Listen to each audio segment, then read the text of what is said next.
Welcome to a video by Abron for RC coupled amplifier. This is a one single stage RC coupled. This one is double.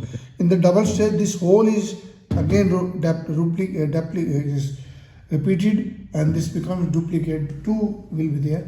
Input is one kcs oscillator attached. 12-volt power supply is there inside, and then there are three resistances which are to be connected here. Any one can be connected from this, and there are three capacitors, so you have to connect, and then this output is to be taken on output.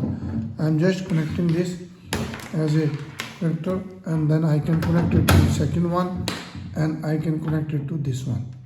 Now the 1 kcs frequency oscillator is to be attached here, so the output will change.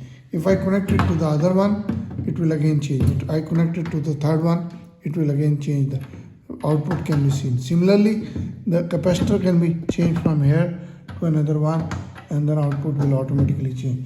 You can see the manual says one PNP transistor attached, which is already there.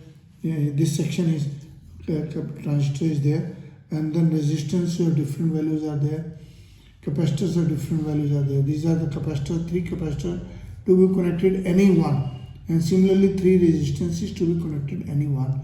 Different value will have output different, and 1 kcs oscillator frequency is to be attached to here, and 1 kcs I can write it here also. 1 kcs oscillator you have to attach here, and then the output can be seen, and then calculation can be done as per your books. The graph can be drawn, or you can put the very easy to use. Please visit the website www.abronexports.com and abron01@gmail.com, and subscribe to our channel, like, share for the regular updates. Thank you very much.